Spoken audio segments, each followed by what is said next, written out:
Bienvenidos a Club de Prensa en NTN 24. Transmitimos desde Washington, a 3 cuadras de la Casa Blanca. Y al final de este programa, no lo olviden, ustedes lo pueden ver completo, o pueden ver a partes en nuestra página de Facebook, por nuestra cuenta de Twitter.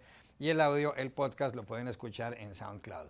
Les doy la bienvenida a los invitados hoy a Club de Prensa. En primer lugar, el corresponsal del diario O Globo de Brasil, Enrique Gómez Matista. Bienvenido a esta mesa como siempre. Muchas gracias. Dori Toribio, corresponsal de 4 y Telecinco de España, bienvenida también. Gracias. Raquel Godos, corresponsal de la Agencia Española de Noticias EFE, bienvenida a esta casa. Gracias, Juan Y Carlos. José López Zamorano, corresponsal jefe de la Agencia Mexicana de Noticias Notimex, bienvenido también. Gracias. Este programa, Dori, lo vamos a dedicar esencialmente a las principales elecciones que va a haber en el mundo, no solo en 2017, sino en 2018, en los próximos 2 años. En este 2017 hay elecciones claves en algunos países europeos. Y tal vez el primero en donde va a tener lugar esta cita electoral es en Francia. Hay comicios presidenciales, elecciones presidenciales en 2 vueltas, la primera el 23 de abril, la segunda el 7 de mayo. Y los candidatos, hay algunos que ya están claros, son por un lado Marine Le Pen, la aspirante por parte del Frente Nacional, un partido xenófobo, ella es la hija del fundador de esa colectividad, Jean-Marie Le Pen. Y está también el candidato de los conservadores que derrotó a Nicolas Sarkozy, expresidente, y derrotó a Alain Juppé, que ha sido alcalde de Burdeos, y se trata de François Fillon. Y por la izquierda hay otros candidatos, uno de los cuales es Emmanuel Macron. En las encuestas para la primera vuelta están más o menos empatados la señora Marine Le Pen y Fillon, pero dicen que estas elecciones son decisivas. ¿Por qué son decisivas? Son decisivas en primer lugar para Francia, porque Francia está atravesando ahora un momento muy complicado, un momento complicado desde el punto de vista económico, que no acaba de consolidar la recuperación después de la gran crisis que se ha vivido en Europa, la creación de empleo que todavía arrastra cifras muy preocupantes, tiene un caos interno político por la caída o la debilidad ahora mismo de la izquierda del propio presidente François Hollande y cómo eso está reconfigurando todo el panorama político, pero claro, también es importante no solo desde el punto de vista de Francia, sino desde el punto de vista de toda la Unión Europea, porque como sabemos, lo que está ocurriendo allí en los últimos meses y el año que viene va a ser decisivo, es el ascenso de los movimientos extremistas. En algunos casos es ultraderecha, en otros casos es derecha más conservadora, pero más o menos en el extremo del patrón ideológico de los movimientos. Justo antes de la cita electoral de Francia va a estar la cita de los Países Bajos alrededor del mes de marzo y allí se espera, según las encuestas, que gane también el partido de ultraderecha, el partido que llaman de la Libertad, que es un partido muy similar al que casi ha estado a punto de ganar ahora a final de año de 2016 en Austria. Finalmente se ha quedado el segundo partido, pero ganó el partido de los verdes. Pero tenemos este escenario ahora mismo en Europa en el que la ultraderecha o la derecha extremadamente conservadora está gobernando en Polonia, está gobernando en Hungría, tiene serias posibilidades en Países Bajos. Y como sabemos, en Francia, por primera vez, el partido de Marine Le Pen, del Frente Nacional, ahora mismo tiene muchas posibilidades. Y aunque no sea de ganar, pero es de establecerse como un partido muy importante en la escena política francesa. Esa sería la preocupación ahora mismo general en Europa, que como sabemos se está enfrentando a un problema serio con la inmigración, con los refugiados sirios en concreto, pero en general con la inmigración y con la asimilación de inmigración en países como Francia, pero también Alemania y todo el bloque de los países del este, y con todavía las consecuencias de la crisis económica. Por eso de momento la primera mirada está puesta en Francia, porque ahí se conjugan todos los factores de peligro que hay ahora mismo en Europa. En otros países quizá están más separados o más aislados, como Alemania, que tiene unos problemas diferentes,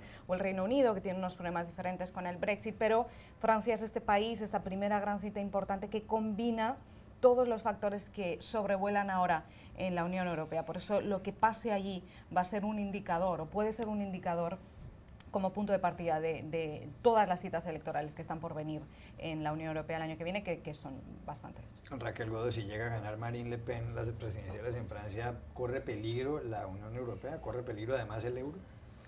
Bueno, es que la Unión Europea lleva en peligro unos cuantos años y sigue en barrena, salvo que nadie ponga remedio a la situación.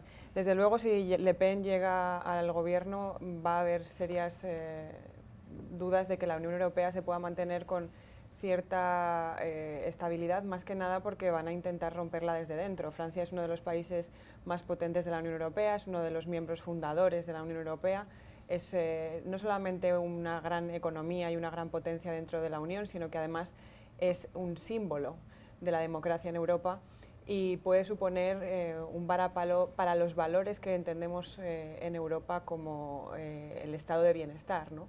La llegada de Le Pen sería un palo muy duro a los valores que entendemos los europeos, como el acceso a la educación, el estado de bienestar en términos de salud, las pensiones.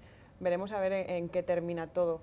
Yo tengo ciertas esperanzas de que el fenómeno que se ha producido en Austria, como una especie de culminación posterior al movimiento Trump, a lo que ha ocurrido aquí en Estados Unidos, también tenga un efecto influenciador en lo que va a pasar en Europa a lo largo de los próximos meses. Digamos que espero que Europa haya asimilado y se haya dado cuenta del peligro que puede correr después de lo que ha pasado aquí en Estados Unidos y lo que ha pasado en 2016, que ha sido muy inesperado por un lado y por otro lado muy impactante.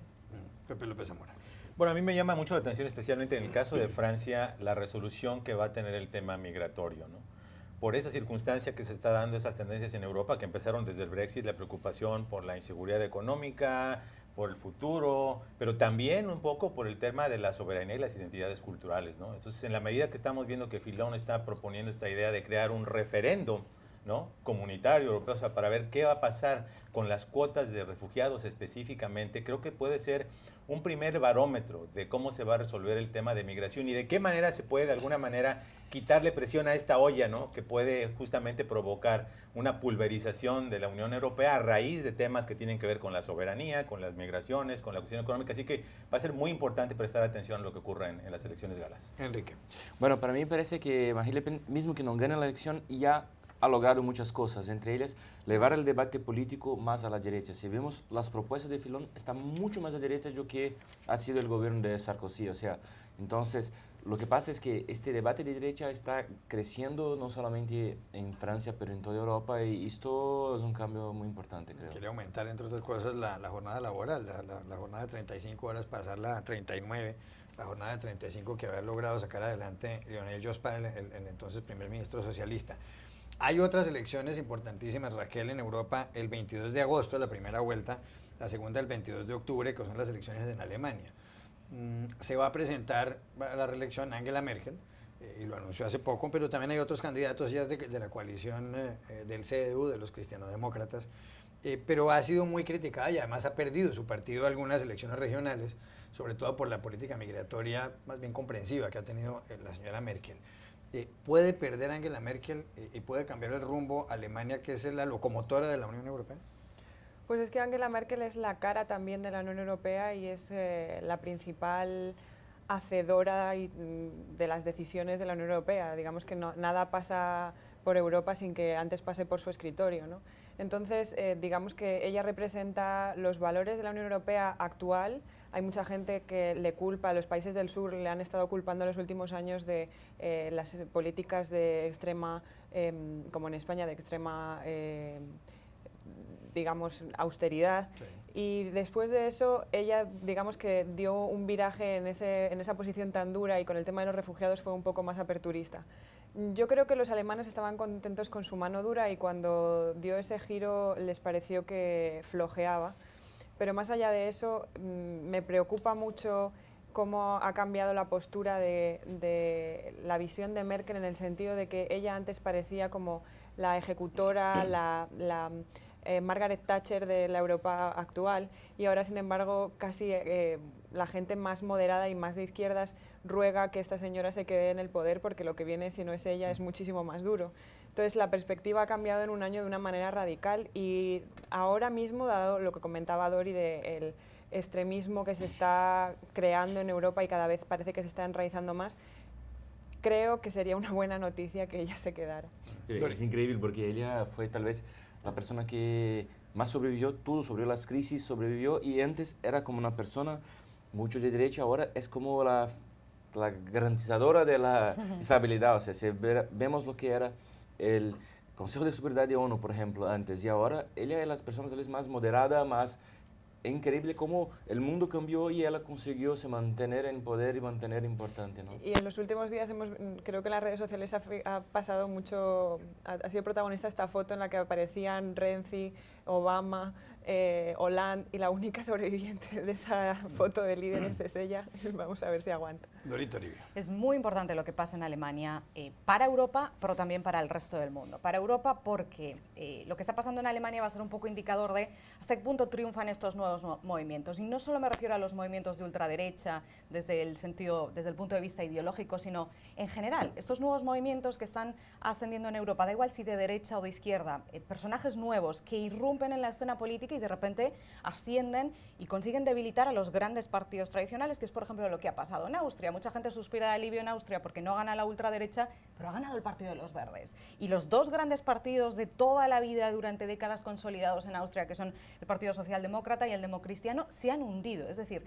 irrumpen nuevos partidos. Y es aquí donde esto es lo que tendrían en común todos los movimientos que están en ascenso en Europa. No es tanto si son de derechas o de izquierdas, sino que son todos anti-establishment, que van todos a por los políticos consolidados. Por eso, lo que pasa en Alemania nos va a dar una idea de si Angela Merkel, que es el emblema, el símbolo de los políticos consolidados, ¿no? Es la persona que más poder tiene ahora mismo en Europa, que más tiempo lleva en el poder. Lo que decían los alemanes con ella va a ser un poco la prueba de fuego del establishment primero en Europa, pero como digo, en todo el resto del mundo. El problema ahora mismo en Alemania, además, va más allá, porque el partido que está dando problemas a Angela Merkel es un partido de ultraderecha, es Alternative für Deutschland, y pensemos que eso está pasando en Alemania. Ahora mismo tiene para Alemania. Alternativa para Alemania, un partido que roza el nazismo en muchos de sus postulados, sobre todo en inmigración, porque este es el gran problema que está teniendo Angela Merkel. Su política para asimilar más de 1 millón de refugiados sirios está creando muchos problemas en el país. Muchos alemanes, incluso los alemanes que se consideran más progresistas o más abiertos, consideran que esto es demasiado y que está dando muchos problemas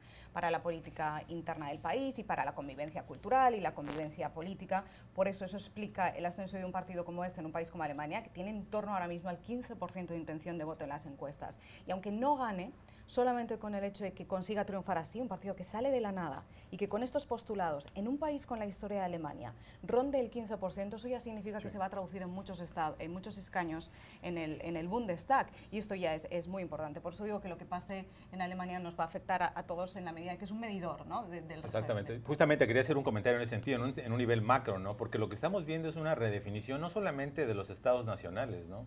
Fuera de ideología, sino también de la relación entre los gobernados y los gobernantes. Porque si bien es cierto que viene esta irrupción de movimientos populistas que saben capturar el descontento, la desesperación, la crisis de identidad, el temor por la pérdida de soberanía, lo cierto es que también viene la hora de los resultados. Es decir, no sé en qué punto de la ola venimos, ¿no? Pero cuando empiece a llegar la hora de dar resultados en Estados Unidos, por ejemplo, el tema de los empleos, esta idea de la recuperación de la grandeza y lo que sea, en Europa también el tema de cómo vas a conciliar el tema de preservar el Estado nacional, pero al mismo tiempo vas a conectarte económica y comercialmente para que seas un Estado sustentable en largo plazo. Sí. Va a ser muy interesante qué punto de inflexión viene ahora de la ola del populismo a la hora de los resultados concretos, y eso va a determinar si estos movimientos realmente se consolidan o vemos nuevamente una agitación política que nos lleve en una dirección totalmente contraria. Ese punto es muy importante porque si nos fijamos, Angela Merkel es el emblema de la política tal y como la conocemos en el mundo entero, no solo en Europa. Es decir, es el emblema de lo que conocíamos hasta ahora en el mundo de la política. Por eso su victoria va a significar, si sigue el Estado, el sistema político tal y como lo conocemos así, o sí, como dice Pepe, toda la ola de los populismos, todo lo que representa Donald Trump aquí en Estados Unidos, pero también el ascenso de esos movimientos populistas en Europa, da igual si de derecha o de izquierda, consiguen, o si mucha gente va a votar a Angela Merkel por el miedo claro. a que esta ola acabe con todo eso. Esto va a ser un factor muy importante, que es, por ejemplo, lo que ha pasado en España. Muchos dicen que Mariano Rajoy ha ganado las elecciones no tanto porque sea derecha o izquierda, no tanto por lo que ha hecho, no, sino por ese voto de la gente con miedo que dice, un momento, mira todo lo que está pasando alrededor del mundo, estos nuevos movimientos que están subiendo, vamos a quedarnos con lo que tenemos, aunque no nos guste del todo. Este posiblemente sea un factor muy importante también en Alemania. Y en América Latina en 2017, en noviembre, el día 19, elecciones presidenciales en Chile, no se puede presentar a la reelección Michelle Bachelet, la presidenta.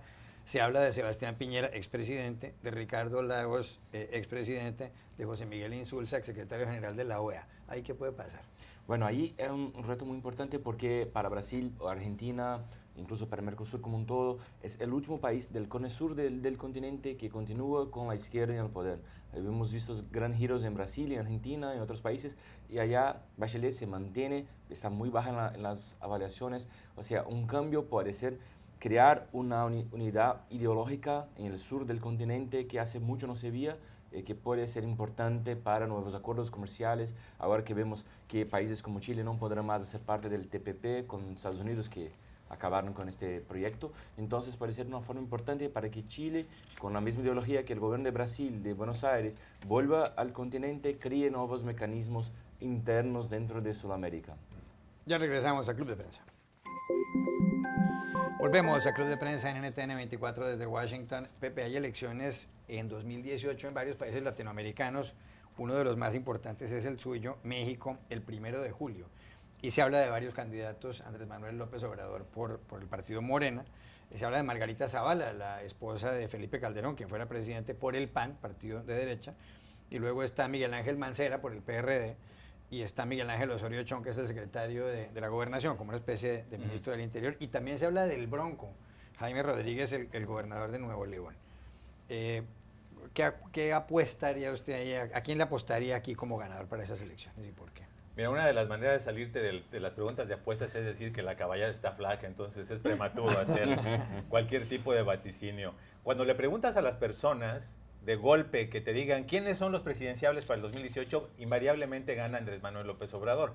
Por eso es muy interesante que una de las encuestas recientes, sin embargo, donde ya toman una medición un poco más científica, aparece a la cabeza Margarita Zavala del Partido Acción Nacional, no solo porque es justamente la esposa de Felipe Calderón, sino precisamente porque, como sabemos, el gobierno anterior, pues hubo mucha controversia por el tema de la estrategia del combate antidrogas, de las decenas de miles de muertes que hubo a lo largo de ese sexenio, sino por el hecho de que, bueno, pues sería una mujer que por primera vez aparece con posibilidades muy reales de llegar a Los Pinos, ¿no? La encuesta también muestra que en segundo lugar aparece, en segundo lugar, Andrés Manuel López Obrador con 25%, ella tenía 30%, Miguel Ángel Osorio Chong, que es el secretario de Gobernación del PRI, con 16%, y en cuarto lugar, Miguel Ángel Mancera. Lo que es interesante del fenómeno del Bronco que mencionabas, Jaime Rodríguez, es que era un personaje que, si bien estuvo muchos años ligado con el PRI, logró sorprender a muchos cuando ganó la gubernatura de Nuevo León. Nuevo León es uno de los estados más industriales de México. Así que yo creo que la cosa está todavía fluida. En este momento sorprende un poco que la señora Zavala vaya en primer lugar,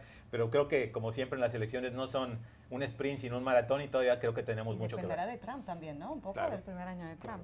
Y en octubre de 2018, elecciones en Brasil, se habla desde ya de Lula da Silva, el expresidente del Partido de los Trabajadores, y de Marina Silva, ecologista, que está bien en las encuestas, de Geraldo Alckmin, del PSDB, y también de Aécio Neves. ¿Quién va a ganar las elecciones? Bueno, antes de esto, A saber día cuándo de hoy. serán las elecciones.